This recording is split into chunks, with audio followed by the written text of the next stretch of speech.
तो हम लगातार बात कर रहे हैं उत्तर प्रदेश चुनाव की, लेकिन उत्तर प्रदेश के जो विधानसभा चुनाव हो रहे हैं उसका असर बिहार की राजनीति में भी साफ तौर पर दिखाई देने लगा है। दरअसल बिहार एनडीए के अभी घटक दल उत्तर प्रदेश में एक दूसरे के आमने सामने खड़े हैं। मुकेश साहनी के साथ साथ जीतन राम मांझी ने भी अकेले चुनाव में जाने का फैसला ले लिया है। वहीं जेडीयू ने बीजेपी को 3 दिन का अल्टीमेटम दे रखा है।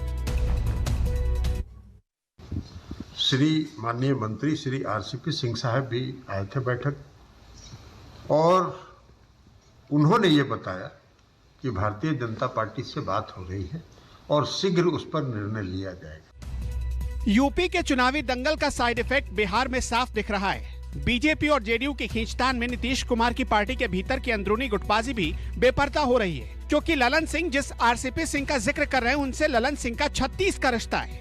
फिलहाल ललन सिंह जिस अध्यक्ष की कुर्सी पर बैठे हैं, कभी आरसीपी सिंह का इसी पद पर कब्जा था।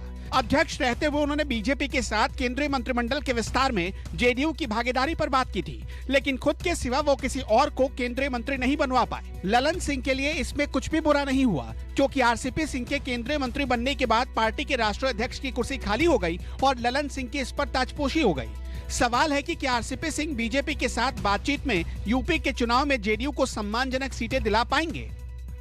हमने पार्टी के प्रदेश अध्यक्ष को अधिकृत कर दिया है कि वो सूची जारी कर दें, और उनके लिए पूरे तौर पर हमने उनको अधिकृत कर दिया। सर, और कितना दिन इंतजार करेंगे आरसीपी सिंह जो दावा कर रहे हैं उसके लिए? आरसीपी सिंह शीघ्र मैंने कहा है, तो जब शीघ्र का मतलब होता है कि समय है, तो जो समय है हमको जिन क्षेत्रों में चुनाव लड़ना है वो किस फेज में है उसके आधार पर सूची जारी करेंगे।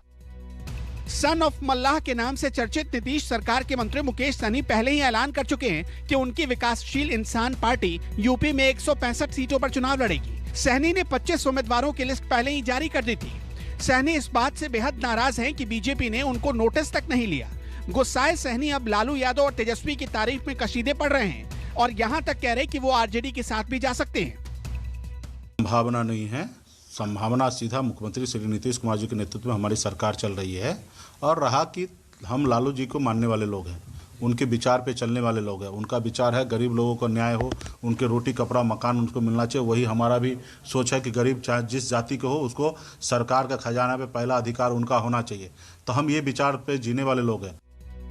उत्तर प्रदेश के चुनाव में बीजेपी ना तो नीतीश कुमार, ना जीतन राम मांझी और ना ही मुकेश साहनी को नोटिस ले रही है। शायद बीजेपी जानती है कि यूपी में उसे इनकी जरूरत नहीं है, लिहाजा इनको साथ लेने से फायदा तो कुछ नहीं होगा, उल्टे नुकसान के तौर पर इन्हें सीटें भी देनी पड़ेंगी। यही वजह है कि बीजेपी नीतीश कुमार को आखिरी वक्त तक अधर में लटकाए रखना चाहती है। तो वही मुकेश सहनी को भी चेतावनी दे रही है, ये कहते हुए कि समर्थन वापस लेना है तो ले लो, लेकिन गिदड़ भभकी देना बंद करो।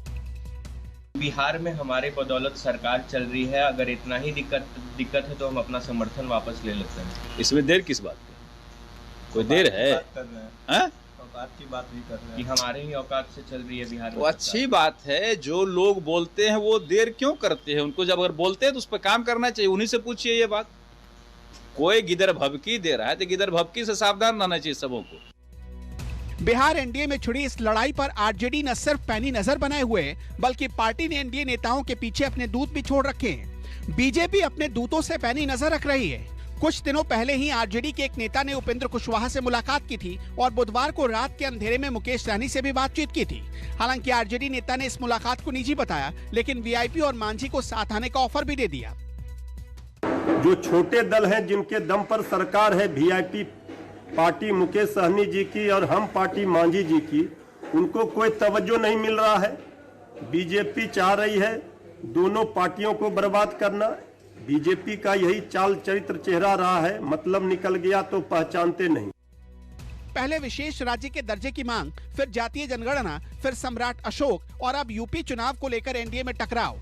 इस बात का संकेत है कि एनडीए में कुछ भी ठीक नहीं और बिहार की सियासत में कभी भी कुछ भी हो सकता है।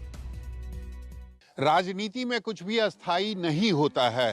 दोस्त कब दुश्मन बन जाए और दुश्मन कब दोस्त बन जाए यह कहा नहीं जा सकता है। फिलहाल बिहार की राजनीति में जो तस्वीरें उभर कर आ रही है उससे यह साफ है कि एनडीए में सब कुछ ठीक ठाक नहीं है। कैमरामैन डीसी के साथ सौरभ कुमार, पटना, न्यूज।